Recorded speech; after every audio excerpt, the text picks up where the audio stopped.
guys, welcome back to my YouTube channel The Medicos World and I am your mentor Rupali Sharma. तो students, हम लोग कर रहे थे क्लास 12th का chapter human health and disease. इसके अंदर आज जो टॉपिक हम करेंगे वो है ड्रग्स एंड अल्कोहल अब्यूज़। तो इसी को कंटिन्यू करते हुए आज हम इसके अंदर अलग अलग तरीके के ड्रग्स देखेंगे, जैसे कि opioids, cannabinoids, Coca alkaloids, heroine, smack, morphine, गांजा, चरस, ये सब। So let's get started. देखो, सबसे पहले इंट्रो देखते हैं। यहाँ पे हमारा इंट्रो दिया हुआ है। Surveys and statistics show that use of drugs and alcohol has been on the rise, especially among the youth. This is really a cause of concern as it could result in many harmful effects. Proper education and guidance would enable youth to safeguard themselves against these dangerous behavior pattern and follow healthy lifestyle. इस paragraph के अंदर कुछ भी इतना मुश्किल नहीं दिया हुआ है। जो आप लोगों ने आज तक सुना है वही सब दिया हुआ है। क्या बोला यहाँ पे कि हमने बहुत सारे सर्वे कराए, उसके अंदर से हमें क्या पता चला कि जो ड्रग्स का यूज़ है या अल्कोहल का यूज़ है वो सबसे ज़्यादा कौन करता है? जो हमारे यूथ हैं, जो हमारी यंग जनरेशन है वो करती है। ये किस चीज़ का कंसर्न है? मतलब ये बहुत ही ज़्यादा चिंता का विषय है और यहाँ पे क्या हो सकता है, बहुत सारे हार्मफुल इफ़ेक्ट्स हो सकते हैं इसकी वजह से, ड्रग को लेने से या अल्कोहल के इंटेक से। अब इनको कैसे रोका जा सकता है? प्रॉपर एजुकेशन देके और गाइडेंस देके हमारे यूथ को, ताकि वो क्या कर सके, अपने आप को बचा सके इन डेंजरस बिहेवियर पैटर्न से और फॉलो कर सके एक हेल्दी लाइफस्टाइल। फिर नेक्स्ट क्या है? The drugs which are commonly abuse. अब कौन कौन से ड्रग ज़्यादातर यूज़ किए जाते हैं? ओपियोइड्स यूज़ किया जाता है, कैनाबिनॉइड्स एंड कोका एल्केलॉइड्स। ये तीन आप लोगों को याद रखने हैं, opioid, cannabinoid and Coca alkaloids. Coca alkaloid को कैसे याद रख सकते हो? तुम लोग कोका कोला पीते हो ना, तो उसके अंदर जो कोका वर्ड है वो यहीं से आया है, कोका एल्केलॉइड से। तो ये जो कोका कोला है ये भी हमारे लिए अच्छी नहीं होती है। Majority of these are obtained from flowering plants, some are obtained from fungi. अब यहाँ पे क्या बोला है कि जो ये हमारे ड्रग्स हैं ये मेनली कहाँ से हम लोगों को मिलते हैं? जो फ्लावरिंग प्लांट्स हैं उनसे, और कुछ कहाँ से मिलते हैं? फंजाई से। तो चलो एक एक करके सबको डिटेल में पढ़ेंगे। सबसे पहले जो हमारा टॉपिक है वो है ओपियोइड्स। देखो यहाँ पर, opioids are drugs which bind to specific opioid receptors. अब ओपियोइड क्या है? ओपियोइड वो ड्रग है जो हमारी बॉडी के अंदर स्पेसिफिक ओपियोइड के रिसेप्टर्स प्रेजेंट हैं उनसे बाइंड कर जाते हैं। और ये रिसेप्टर कहाँ पे प्रेजेंट है? हमारे सीएनएस के अंदर। ब्रेन के पार्ट होते हैं ना सीएनएस और पीएनएस, सेंट्रल नर्वस सिस्टम और पेरिफेरल नर्वस सिस्टम। तो ये हमारे सीएनएस के अंदर प्रेजेंट है। और जो हमारा जीआई ट्रैक्ट है, गैस्ट्रो इंटेस्टाइनल ट्रैक्ट है, डाइजेस्टिव सिस्टम वाला ट्रैक्ट है, उसके अंदर प्रेजेंट होते हैं।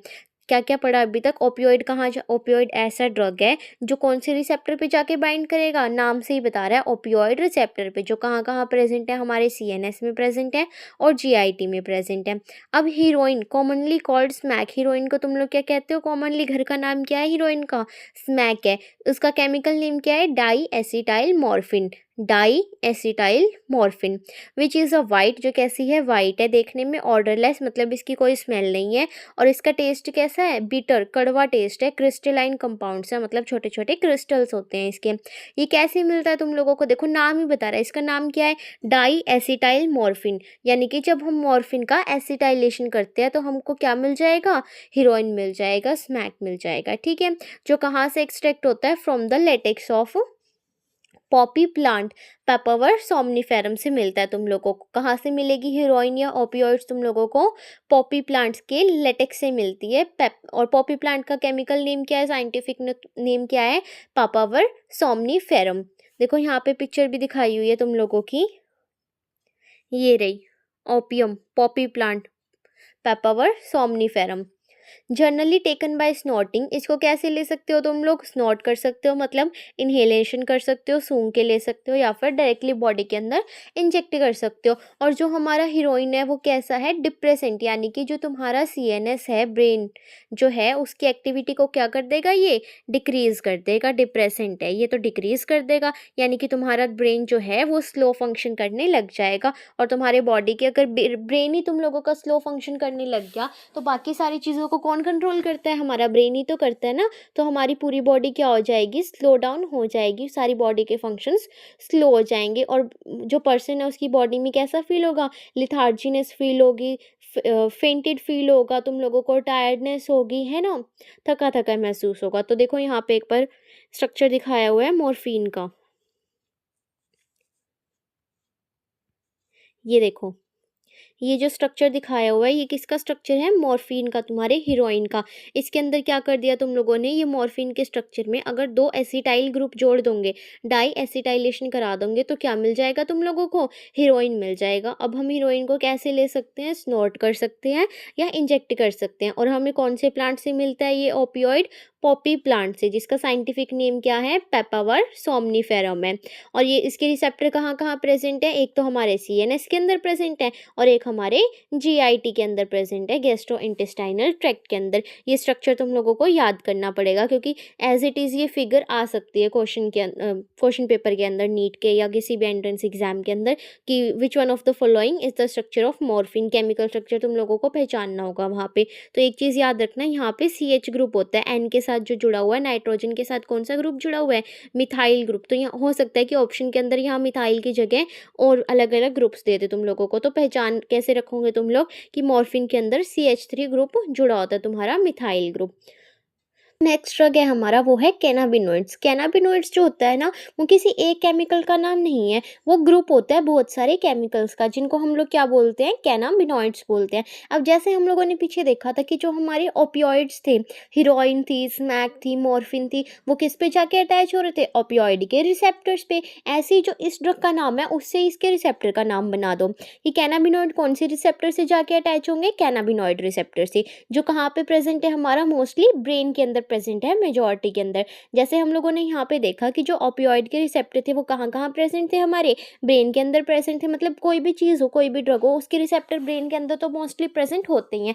तो हर जगह एक तो ब्रेन लिखा हो और कोई और पार्ट लिखा हो अगर है तो साथ में। जैसे यहाँ पे ब्रेन का पार्ट था हमारा CNS, और दूसरी चीज़ क्या हो गई हमारी, GIT हो गई। ऐसे ही कैनाबिनॉइड में क्या आ जाएगा, यहाँ पे सिर्फ हमारा ब्रेन दिया हुआ है। अब देखो, जो नेचुरल कैनाबिनॉइड्स है वो कहाँ से मिलते हैं हम लोगों को, मोस्टली ड्रग हम लोगों को कहाँ से मिलेंगे, फ्लावर से मिलेंगे, मतलब जो फ्लावरिंग प्लांट्स हैं उनसे मिलते हैं। तो देखो यहाँ पे हमारे जो नेचुरल कैनाबिनॉइड्स हैं वो हमें कहाँ से मिल रहे हैं, कैनबिस सेटाइवा प्लांट जो है उसके इनफ्लोरेसेंस से। इनफ्लोरेसेंस का मतलब पता है तुम लोगों को क्या होता है, इनफ्लोरेसेंस होता है कि ग्रुप ऑफ फ्लावर्स, मतलब ऐसे छोटे छोटे छोटे छोटे फ्लावर्स एक ग्रुप में प्रेजेंट है, उसको बोल देते हैं हम लोग क्या, इनफ्लोरेसेंस। तो जो ऐसे इनफ्लोरेसेंस प्रेजेंट है ना, किसके, प्लांट कैनाबिस सेटाइवा के, उससे हम लोगों को मिलेगा कैनाबिनॉइड। तो ये याद रखना। अच्छा, जल्दी जल्दी से कमेंट्स में बताओ ओपियोइड कौन से प्लांट से मिल रहा था। तो देखो, जो फ्लावर का टॉप है, लीव्स है, रेजिन है कैनाबिस प्लांट की, वो यूज्ड होती है वेरियस कॉम्बिनेशन में, क्या बनाने के लिए, मैरिजुआना, हशीश, चरस और गांजा बनाने के लिए। तो ये नाम याद रखना कि जो कैनाबिनॉइड्स है उसके अंदर हमारे कौन कौन से ग्रुप आ जाएंगे, उसके अंदर हमारा मैरिजुआना आ जाएगा, हशीश, चरस और गांजा आ जाएगा। ये हमें कहाँ से मिलेगा, फ्लावर के टॉप से, फ्लावर की लीव से और रेजिन से। मतलब कैनाबिनॉइड इतना ज़्यादा पॉपुलर है, इससे इतनी सारी चीज़ें बन रही हैं। तो पूरा का पूरा प्लांट ही तुम लोगों ने ले लिया ड्रग्स बनाने के लिए, कुछ भी पार्ट नहीं छोड़ा। बेचारे का फ्लावर टॉप भी ले लिया, उसके पत्ते भी ले लिए, उससे जो केमिकल निकल रहे थे उसने अपना बचाव करने के लिए रेजिन निकाला, तुमने तो उसको भी नहीं छोड़ा, रेजिन भी ले लिया। तो देखो यहाँ पे, अब इसको तुम लोग कैसे ले सकते हो, इन्हेलेशन कर सकते हो या फिर ऑरल इंजेक्शन कर सकते हो, जिसकी वजह से क्या हो जाएगा, जो तुम्हारा कार्डियोवैस्कुलर सिस्टम है वो अफेक्ट होता है। तो कैनाबिनॉइड लेने से क्या हो जाता है, मोस्टली जब हम लोग ड्रग्स लेते हैं तो हमारा हार्ट बीट क्या हो जाता है, बढ़ जाती है, हम लोगों का BP बढ़ जाता है, एक अलग ही एनर्जी महसूस होती है ना। तो हमारा जो कार्डियोवैस्कुलर सिस्टम है वो भी अफेक्टेड हो जाएगा। तो इसको हम लोग कैसे लेंगे, इन्हेलेशन से लेंगे, सूंघ कर लेंगे, या फिर ऑरल इंजेक्शन की डायरेक्टली तुम लोग जैसे टैबलेट्स या कैप्सूल्स खाते हो ना मुंह से, ऐसे इसको ऑरल इंजेक्शन अपने मुंह से लेते हो। तो अच्छा बताओ, ओपियोइड पढ़ा ना अभी हमने, ओपियोइड कैसे ले रहे थे हम लोग, स्नॉटिंग कर रहे थे हम लोग, और कैसे ले रहे थे, इंजेक्शन कर रहे थे, है ना। उसका भी देखो यहाँ पर, स्नॉटिंग कर रहे थे और इंजेक्शन से ले रहे थे, सॉरी इंजेक्शन नहीं, इंजेक्शन से डायरेक्टली वेन्स के अंदर, ठीक है। और हम लोग कैनाबिनॉइड्स कैसे ले रहे हैं, इन्हेलेशन से और इंजेक्शन से। ये भी याद रखना, जो ओपियोइड है वो ले रहे हैं इंजेक्शन से और ये ले रहे हैं इंजेक्शन, दोनों अलग अलग हैं। इंजेक्शन मतलब डायरेक्टली वेन्स में लगाना, और इंजेक्शन मतलब कि बाय द माउथ ले रहे हो तुम लोग, ठीक है। तो यहाँ पे देखो दिखाया भी हुआ है, कैनाबिस सेटाइवा जो प्लांट है उसके लीव्स कैसे दिख रहे हैं तुम लोगों को, ये देखो, ये सारे क्या है, इसके लीव्स है, ठीक है। और ये देखो यहाँ पर ये इसका केमिकल स्ट्रक्चर प्रेजेंट है हमारा कैनाबिनॉइड मॉलिक्यूल का। देखो कैनाबिनॉइड से तुम लोगों ने क्या देखा कि कैनाबिनॉइड जो हमारा ड्रग है उससे कितनी सारी चीज़ें बन रही है ना, हशीश, चरस, गांजा, तुम्हारा marijuana, कितना कुछ बन रहा है। तो ये क्या मतलब एक कनेक्टिंग लिंक है, एज अ ब्रिज की तरह काम कर रहा है। तो इसके स्ट्रक्चर में तुमको क्या दिख रहा है, एक ब्रिज बना हुआ दिख रहा है ना, ये ब्रिज बना हुआ ऐसे याद रख सकते हो कि जिसके स्ट्रक्चर में ब्रिज है वो ब्रिज का काम क्या होता है, लिंक करना ना दो चीज़ों को। तो ये लिंक करेगा बहुत सारी चीज़ों का, जैसे कि ड्रग्स को बहुत सारे। तो इस तरीके से। और ओपियोइड के स्ट्रक्चर में क्या स्पेशल चीज़ थी, यहाँ पे CH3 ग्रुप अटैच है। तो देखो यहाँ पर तुम लोगों ने अभी तक क्या क्या पढ़ लिया। देखो सबसे पहले हमने पढ़ा ओपियोइड्स, है ना, और एक हमने पढ़ा कैनाबिनॉइड्स। तो देखो ओपियोइड और कैनाबिनॉइड, सबसे पहले ये बताओ मुझे कि ओपियोइड किससे मिलता है, जल्दी जल्दी से कमेंट्स में बताओ। और कैनाबिनॉइड किस प्लांट से मिलता है। ओपियोइड हमको किससे मिलता है, पापावर सोमनीफेरम से। और कैनाबिनॉइड किससे मिलता है हम लोगों को, कैनाबिस सटाइवा से मिलता है ना।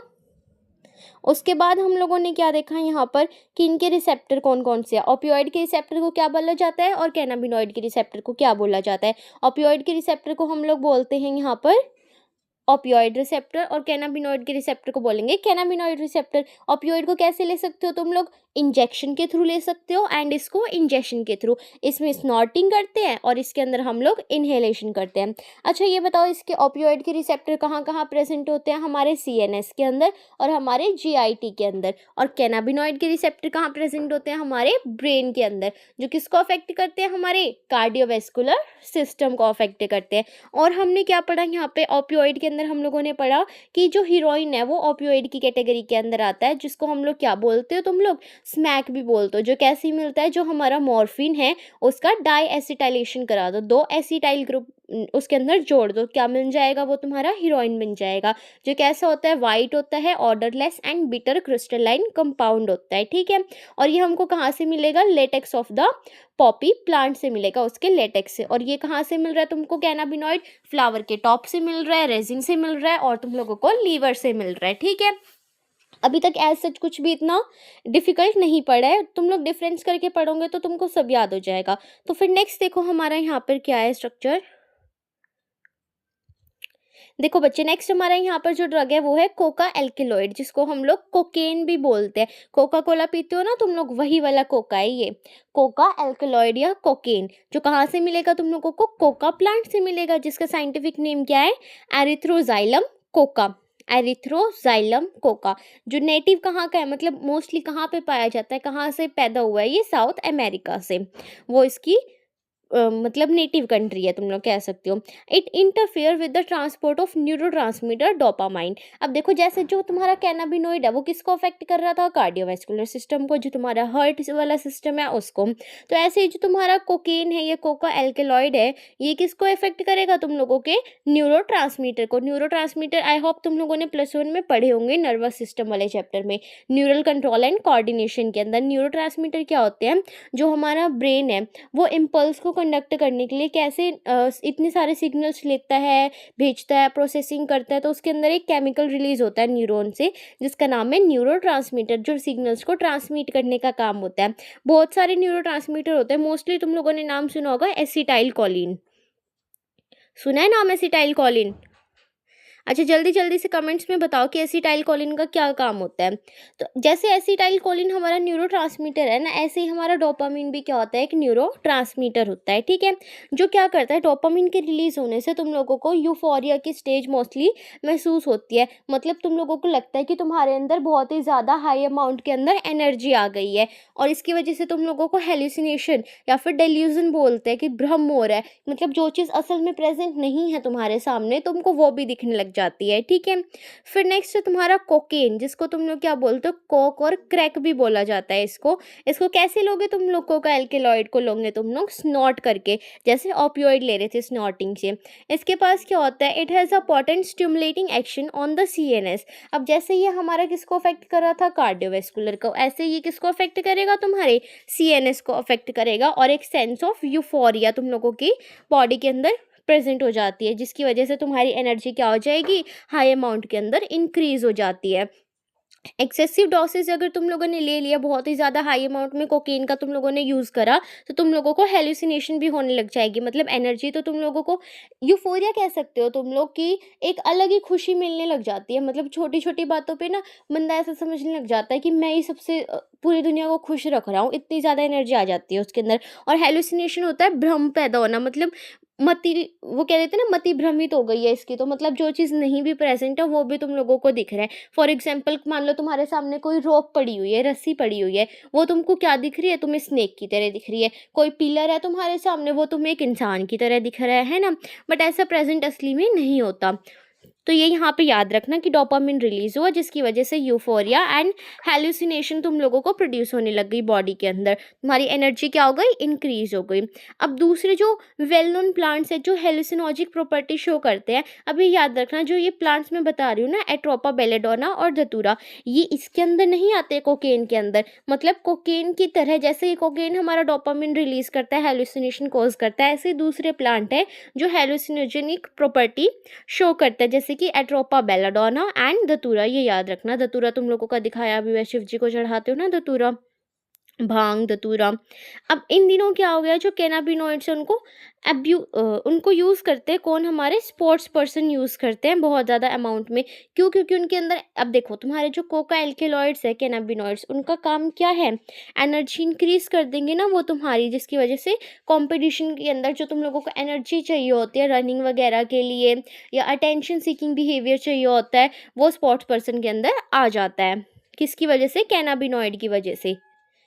ध्यान रखना, यहाँ पे कोका एल्केलॉइड नहीं लिखा है, कैनाबिनॉइड लिखा है यहाँ पर। तो तुम लोगों ने अभी तक क्या देखा कि जो कोका एल्केलॉइड है वो हमें किससे मिल रहे थे, एरिथ्रोजाइलम कोका से मिल रहे थे। इसका सेकंड नेम क्या हो सकता है, कोक भी कह सकते हो, क्रैक भी कह सकते हो, कोकेन भी कह सकते हो। ठीक है, एरिथ्रोजाइलम कोका से मिल रहे थे, जो नेटिव है तुम्हारे साउथ अमेरिका का। और ये क्या रिलीज कर रहा था, तुम्हारा न्यूरोट्रांसमीटर डोपामिन जो होता है उसकी मतलब उसको अच्छे से काम नहीं करने दे रहा था, उसके काम के अंदर इंटरफेरेंस कोज क्रिएट कर रहा था, जिसकी वजह से तुम्हारी क्या हो जाती थी, सीएनएस जो है तुम्हारा वो स्टिमुलेट हो जाता था। मतलब ज़्यादा अराउजल मैकेनिज्म वहाँ पे यूज़ होता था, वो ज़्यादा सिग्नल्स को कैच कर रहा था और तुम्हारी एनर्जी को क्या कर रहा था, बढ़ा देता है, जिसकी वजह से तुम लोगों को यूफोरिया की स्टेट एंड हेलुसिनेशंस भी क्रिएट हो जाता है तुम्हारी बॉडी के अंदर। अब जो जैसे ये डोपामिन रिलीज कर रहा है, ऐसे दूसरे हेलुसिनोजन क्रिएट करने वाले तुम्हारे कौन से प्लांट्स है, एट्रोपा बेलेडोना एंड धतूरा। उसके बाद तुम लोगों ने पढ़ा कि स्पोर्ट्स पर्सन कौन से ड्रग का यूज़ करते हैं, कैनाबिनॉइड का यूज़ करते हैं। उसके बाद देखो ड्रग्स जैसे कि barbiturates, amphetamines, benzodiazepines and other similar drugs जो हैं वो भी नॉर्मली यूज़ करते हैं किसकी तरह, मेडिसिन की तरह। ज़रूरी नहीं है कि ड्रग्स हमारे लिए हार्मफुल हो, मतलब हाँ हार्मफुल हैं वो, जब तुम लोग उसको कैसे लेते हो, बहुत ही ज़्यादा एक्सेसिव अमाउंट के अंदर ले लेते हो। लेकिन अगर जैसे डॉक्टर प्रिस्क्राइब भी करता है किसी को ड्रग्स लेने के लिए, उसको कैसे, लेकिन डॉक्टर हम लोगों को स्मॉल अमाउंट के अंदर देता है। जब किसी को ज़्यादा ही बहुत बड़ी बीमारी हो जाती है कि कोई ऐसा इन्फेक्शन हो गया है जो ड्रग से ही ठीक होगा, तो उसके अंदर हम लोग स्मॉल अमाउंट के अंदर लेते हैं। तो इनको एज अ मेडिसिन भी यूज़ किया जाता है ताकि पेशेंट कोप कर सके मेंटल इलनेस से, जैसे कि इंसोम्निया या डिप्रेशन। लेकिन अब इसको क्या कर दिया गया है, मतलब कि काफ़ी हद तक कंट्रोल कर लिया गया है कि और भी ऐसी मेडिसिन डेवलप कर लिए कि ड्रग्स का यूज़ ना करना पड़े। अब जो तुम्हारा मॉर्फिन है वो कैसा है, बहुत ही इफेक्टिव सिडेटिव है। सिडेटिव का मतलब होता है जिससे तुम लोगों को नींद ज़्यादा आने लग जाती है, स्लीपीनेस, बार बार नींद आती है। जब तुम लोग हाई डोज की मेडिसिन लेते हो तो तुम लोगों को नींद आने लग जाती है ना, जैसे कि पेन किलर वगैरह हो गई, सिडेटिव का काम करता है ये। और ये यूज़फुल है कौन से पेशेंट्स के लिए, जिनकी सर्जरी हो चुकी है। मतलब अभी हाल फिलहाल में जिनकी सर्जरी हुई है उनको मॉर्फिन दिया जाता है ताकि उनको पेन से रिलीफ मिले एंड नींद भी आ जाए, ताकि उनको दर्द का पता ना लगे। बहुत सारे प्लांट्स, फ्रूट्स और सीड्स भी ऐसे होते हैं जिनके अंदर क्या होती है, हेलुसिनोजेनिक प्रॉपर्टीज़ होती है, जो यूज़ करते हैं हंड्रेड्स ऑफ ईयर से। किसके अंदर, फोक मेडिसिन के अंदर, पुराने टाइम में जो मेडिसिन बनाई जाती थी रिलीजियस सेरेमनीज के अंदर, रिचुअल्स के अंदर, all over the globe. When these are taken for a purpose other than medical use और in amount frequency that impair one's physical, physiological और psychological function, it constitute drug abuse. जब इनको क्या किया जाता है, मतलब गलत तरीके से तुम लोग लेते हो एक्सेसिव अमाउंट के अंदर, जो तुम्हारी मेडिसिनल प्रॉपर्टी का पार्ट नहीं है, मतलब मेडिसिन के रूप में तुम लोग इसको नहीं ले रहे हो, बहुत ही ज़्यादा हाई अमाउंट के अंदर ले रहे हो, जिसकी वजह से तो तुम्हारी physical, physiological and psychological mental illness create हो रही है, तो तुम लोग उसको क्या बोलोगे कि तुमने ड्रग का एब्यूज़ कर लिया है। तो यहाँ पर हमारा ये टॉपिक ख़त्म होता है। अच्छा, 1 मिनट, एक पैराग्राफ और रहता है, रुको, ये भी देख लो एक बार फटाफट से। स्मोकिंग के बारे में दिया हुआ है, smoking also paves the way to hard drug. Smoking भी एक तरीके का ड्रग ही है। टोबैको जिसको तुम लोग यूज़ करते हो, ह्यूमन बींग्स यूज़ करते हैं मोर देन 400 ईयर से। इट इज स्मोक च्यूज, इसको क्या करते हो, स्मोक करते हो, पहले चबाते भी हैं इसको, और स्नफ भी किया जाता है, सूंघा भी जाता है। Tobacco contain a large number of chemical substances होता है, जैसे कि निकोटीन, जो क्या है, एक एल्केलॉइड है। निकोटीन क्या करता है, तुम्हारे एड्रीनल ग्लैंड, जो किडनी के ऊपर प्रेजेंट होता है एड्रीनल ग्लैंड, उसको स्टिमुलेट कर देगा, जो क्या रिलीज करेगा, तुम्हारा एड्रेनलिन और नॉर एड्रेनलिन, जो कहाँ चला जाएगा, ब्लड सर्कुलेशन के अंदर। और दोनों का ही काम क्या है कि तुम्हारे बीपी को इंक्रीज कर देना। अगर तुम्हारा बीपी इंक्रीज हो गया, देखो तुमको एक बहुत बढ़िया ट्रिक बताती हूँ जो तुम्हारे हर जगह काम आएगी। देखो, अगर तुम लोगों को क्या करना है, अपना हार्ट रेट बढ़ाना है, बीपी बढ़ाना है ना, देखो अगर तुम्हारा बीपी बढ़ रहा है, तुम्हारा हार्ट रेट बढ़ रहा है, तुम्हारी हार्ट बीट बढ़ रही है, और तुम्हारा कार्डिक आउटपुट बढ़ रहा है, या फिर तुम्हारी स्ट्रोक वॉल्यूम बढ़ रही है, मतलब ये सब आपस में डायरेक्टली प्रोपोर्शनल है। ये याद रखना, अगर एक चीज़ भी बढ़ी ना, फॉर एग्जांपल तुम्हारा कार्डिक आउटपुट बढ़ गया, तो तुम्हारी स्ट्रोक वॉल्यूम भी बढ़ जाएगी, तुम्हारा हार्ट रेट भी बढ़ जाएगा, और एट लास्ट तुम्हारा बीपी भी बढ़ जाएगा, तुम्हारी हार्ट बीट बढ़ जाएगी। तो एक चीज़ बढ़ने से हर चीज़ बढ़ जाती है, ये याद रखना। मतलब ये सब नोट कर लो, ये आपस में क्या है, डायरेक्टली प्रोपोर्शनल है। एक चीज़ बढ़ी तो बाकी सब आपस में अपने आप कनेक्टेड हैं, तो सब बढ़ जाते हैं। तो तुम्हारा क्या हुआ, निकोटीन तुम लोगों ने लिया, तंबाकू चबाया तुम लोगों ने, निकोटीन था उसके अंदर प्रेजेंट, वो पहुंच गया तुम्हारे ब्रेन के पास, सिग्नल गया कि अच्छा भाई इसने तो निकोटीन ली है। तो ब्रेन ने क्या किया, चल एड्रिनल ग्लैंड अपने काम पे लग जा। एड्रिनल ग्लैंड ने काम करना शुरू कर दिया, एड्रेनलिन भी रिलीज करा दिया और नॉर एड्रेनलिन भी रिलीज करा दिया, जो कहाँ पहुंच गया, तुम्हारे ब्लड सर्कुलेशन के अंदर। और ब्लड सर्कुलेशन में जाते ही उन्होंने क्या कर दिया, ब्लड प्रेशर इंक्रीज कर दिया। अब ब्लड प्रेशर इंक्रीज हुआ तो बाकी सब भी इंक्रीज हो गया, तुम्हारा हार्ट रेट भी इंक्रीज हो गया, है ना। लेकिन अगर ज़्यादा हार्ट रेट तुम्हारा काफ़ी टाइम तक इंक्रीज रहेगा, तो तुम लोगों को वहाँ पे भी इलनेस कोज हो सकती है, बहुत सारे इन्फेक्शन लग सकते हैं। फिर हमारा smoking is associated with the, अब स्मोकिंग की वजह से क्या हो जाएगा, तुम लोगों को लंग कैंसर भी हो सकता है, यूरिनरी ब्लैडर का कैंसर भी हो सकता है तुम लोगों को, throat cancer, bronchitis, emphysema, coronary artery disease भी हो सकती है तुम लोगों को, गैस्ट्रिक अल्सर भी हो सकता है, ठीक है। अब जो मेरे को ये बताओ, क्या तुम लोगों को इन सब के बारे में पता है? मैं फिर भी बता देती हूँ। देखो, लंग कैंसर तो तुम लोगों को पता है, ये भी एक कैंसर का टाइप होता है, हमने पहले पढ़ा था ना, breast cancer, lung cancer, UTI का कैंसर, है ना, कार्सिनोमा वगैरह पढ़े थे, कार्सिनोजेंस पढ़ा है ना कैंसर के अंदर, तो ये वही है लंग कैंसर। फिर है यूरिनरी ब्लैडर के अंदर भी कैंसर हो सकता है, और थ्रोट के अंदर भी कैंसर हो सकता है, ठीक है। उसके बाद है तुम्हारा ब्रोंकाइटिस, मैंने पहले भी बताया तुम लोगों को, जहाँ पे भी आइटिस वर्ड आएगा उसका मतलब है इन्फ्लेमेशन, यानी कि तुम्हारी ब्रोंकाई के अंदर इन्फ्लेमेशन आ गई है, ब्रोंकाइटिस। एम्फाइसीमा कैसे याद करना सिखाया था तुम लोगों को +1 की क्लास में, कि सीमा कम हो गई है तुम लोगों की, एरिया कम हो गया, सरफेस एरिया कम हो गया है, ठीक है, एल्वेलाई का। कोरोनरी हार्ट डिजीज के अंदर क्या हो जाएगा, कोरोनरी आर्टरी डिजीज भी बोल सकते हैं, एथेरोस्क्लेरोसिस हो जाता है, मतलब जो क्लॉट बनने लग जाते हैं, कहाँ पे, तुम्हारी कोरोनरी आर्टरी के अंदर, कह सकते हो तुम लोग, कोरोनरी सर्कुलेशन में दिक्कत आ जाती है। तो देखो, अगर कहीं पे क्लॉट बन गया, मान लो ये तुम्हारा ब्लड था, मतलब ब्लड वेसल है, यहाँ पे क्लॉट बन गया, यहाँ पे भी क्लॉट बन गया, ये क्लॉट जमा होने लग गए यहाँ पे, ठीक है।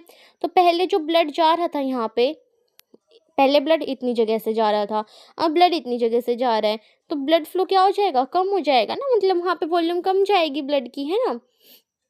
तो देखो फिर आगे क्या है तुम्हारा, गैस्ट्रिक अल्सर, यानी कि पेट के अंदर जो छाले हो जाते हैं, पेप्टिक अल्सर भी बोलते हैं, गैस्ट्रिक अल्सर, जैसे तुम्हारे मुंह के अंदर छाले हो जाता है, तुम लोगों ने देखा होगा, अल्सर होता है छाले पड़ना, ऐसे तुम्हारे पेट के अंदर भी छाले हो जाते हैं, तो गैस्ट्रिक अल्सर। टोबैको च्यूइंग देखो फिर कितना खतरनाक है ना, इसकी वजह से तुम्हारा क्या हो सकता है, तुम लोग मूवी देखते होंगे पक्का ज़रूर, तुम लोगों ने देखा होगा कि जब मूवी के बीच में ऐड आती है तो कई बार वो नहीं आता है, मतलब अक्षय कुमार को दिखाया जाता है पहले तो टोबैको वगैरह चबाते हुए, उसके बाद एक अजीब सी आंटी सी आती है ना, उसका पूरा मुंह ऐसे तुम लोगों को गंदा गंदा सा फटा फटा सा दिखता है, उसको क्या होता है, ओरल कैंसर होता है, ओरल कैविटी के अंदर, cancer of the oral cavity को भी ये क्या करता है, इंक्रीज कर देता है। स्मोकिंग की वजह से क्या होता है, जो कार्बन मोनोऑक्साइड है उसका कंटेंट ब्लड के अंदर बहुत ही ज़्यादा बढ़ जाता है। और देखो, हमने ये भी पढ़ा हुआ है क्या, रेस्पिरेशन वाले चैप्टर में, कि सबसे ज़्यादा हमारे ब्लड के अंदर कौन सी गैस जो है वो सोल्यूबल होती है, जल्दी जल्दी से कमेंट करो, सबसे ज़्यादा सोल्यूबल होती है कार्बन मोनोऑक्साइड, उसके बाद होती है तुम लोगों की CO2 एंड एट लास्ट होती है तुम लोगों की ऑक्सीजन। CO2 और ये कितनी 20 से 25 टाइम्स CO2 ज़्यादा सोल्यूबल होती है ऑक्सीजन से, और कार्बन मोनोऑक्साइड 100 से 200 टाइम्स ज़्यादा सोल्यूबल होती है ऑक्सीजन से। तो देखो अगर तुम लोगों के ब्लड के अंदर क्या हो रहा है, कार्बन मोनोऑक्साइड ज़्यादा हो गई है, तो ऑक्सीजन से क्यों ही कोई अपना प्यार जताना चाहेगा, हीमोग्लोबिन है ना, वो क्यों उससे बाउंड होना चाहेगा जब उस लोग को क्या मिल रही है, कार्बन मोनोऑक्साइड मिल रही है। तो तुम्हारी बॉडी के अंदर अगर मान लो कि कार्बन मोनोऑक्साइड ज़्यादा हो गई, तो क्या हो जाएगा, जो तुम्हारा हीमोग्लोबिन है वो ऑक्सीजन से बॉन्ड बनाएगा ही नहीं, कार्बन डाइऑक्साइड से बॉन्ड बनाएगा ही नहीं, वो सीधा जाके किससे अटैक करेगा, मतलब किससे प्यार करेगा, वो कार्बन मोनोऑक्साइड से, उससे जाकर चिपक जाएगा। और अगर वो उससे चिपक गया तो तुम लोगों की बॉडी के अंदर पॉइजन टॉक्सिन बनना शुरू हो जाएगा, जो तुम्हारी बॉडी के लिए बहुत ही ज़्यादा खतरनाक है। इसलिए कार्बन मोनोऑक्साइड को इंक्रीज करेगा ब्लड के अंदर, और जो तुम्हारी हीम बाउंड ऑक्सीजन है उसकी कंसंट्रेशन को डिक्रीज कर देगा। हीम बाउंड मतलब हीम से चिपकी हुई जो तुम्हारी ऑक्सीजन है, जिसकी वजह से ऑक्सीजन की डेफिशिएंसी हो जाएगी बॉडी के अंदर। समझ आ रहा है तुम लोगों को मैं क्या बोल रही हूँ? देखो अगर कोई भी डाउट आ रहा है ना तो कमेंट सेक्शन में पूछ लिया करो, मैं सब डाउट सोल्व कर दूंगी। When one buys packet of cigarette, one cannot miss the statutory warning that is present on the packing, which warns against smoking and says how it is injurious to health. Yet smoking is very prevalent in society, both among young and the old. देखो यहाँ तक कि हमारे जो cigarette के packet होते हैं, बीड़ी के पैकेट होते हैं, उसके ऊपर भी वार्निंग लिखी होती है कि ये हमारी सेहत के लिए बिल्कुल भी अच्छी नहीं है, हमारी हेल्थ को सिर्फ डेटोरेट करेगी, डैमेज करने का काम करती है ये। लेकिन फिर भी हमारे आज के जो यूथ हैं और ओल्ड हैं, वो ज़्यादा से ज़्यादा स्मोकिंग करते हैं, है ना, सिगरेट पीते हुए तुम लोगों को दिख जाएंगे। उनको पता है इसके सारे डेंजर्स के बारे में, स्मोकिंग की वजह से या टोबैको चबाने से क्या क्या होता है, ये कितना ज़्यादा एडिक्टिव है, लेकिन फिर भी ये लोग क्या करते हैं, इन हैबिट्स को अवॉइड नहीं करते हैं। और क्या मतलब अगर किसी को एडिक्शन वगैरह हो गया है तो तुम लोग काउंसलिंग ले सकते हो, मेडिकल हेल्प ले सकते हो, ताकि तुम इस आदत से क्या पालो, छुटकारा पालो। रिड का मतलब है छुटकारा। तो ये टॉपिक यहाँ पर कंप्लीट होता है। कुछ भी तुम लोगों को मुश्किल नहीं लगा होगा, आई होप इसके अंदर मैंने इतने अच्छे से समझाने की कोशिश करी है कि तुम लोगों को एक ही बार में सब कुछ दिमाग में सेट हो जाए। देखो ओपियोइड पढ़ा पहले, तो सबसे पहले ये 3-4 पॉइंट याद रखना। रिसेप्टर कहाँ पे प्रेजेंट है, कौन से प्लांट से मिल रहा है इसके, और रिसेप्टर को बोलते क्या है, कहाँ कहाँ प्रेजेंट है, इसके घर के नाम क्या है, जैसे स्मैक हो गया और उसका कोक, क्रैक को, ये सब याद रखना। और कैसे मतलब इसकी प्रॉपर्टीज़ याद रख लेना, 2-4 कैसे ले सकते हैं इसको, और तो क्या रखूँगी, कहाँ पे इफ़ेक्ट करता है ये, बस। और इसके स्ट्रक्चर याद रखने हैं, 2-4 एग्जांपल याद रख लेना। बाकी इसके अंदर तो यही तुम्हारा पड़ा हुआ है ये सब कुछ। स्मोकिंग क्यों हानिकारक है, टोबैको से क्या होगा, सिगरेट से, 1-2 बार रीड करोगे ना पक्का अच्छे से याद हो जाएगा। बस जो मैं ट्रिक्स बताती हूँ ना उनको अच्छे से दिमाग में बिठा लिया करो। फिर ये चैप्टर हमारा यहीं पर कंप्लीट हो जाएगा। अब जो टॉपिक बच चुके हैं ना वो इतने ज़्यादा इम्पोर्टेंट नहीं है, मतलब पेपर में उससे आता नहीं है। आगे यही बताया हुआ है कि एडोलसेंस के ऊपर क्या इफेक्ट पड़ता है, यूथ के ऊपर, हमारी जो यंग जनरेशन है इन्हीं सब का, ड्रग्स का या फिर अल्कोहल वगैरह का, अल्कोहल अब्यूज़ करते हैं मतलब तो उस सब का। तो वो एक बार तुम लोग खुद रीड कर लेना। अगर फिर भी तुम लोगों को ये लगता है कि नहीं समझ में आ रहा तो एक बार कमेंट्स में बोल देना, मैं पक्का तुम लोगों को वो समझा दूंगी आगे वाला। नहीं तो फिर हम नेक्स्ट चैप्टर शुरू करते हैं, देखते हैं +1 का करें या फिर +2 का करें, बता देना तुम लोग। So please like, share and subscribe my YouTube channel, and don't forget to comment positive vibes. Keep loving, keep supporting, stay tuned. Thank you so much.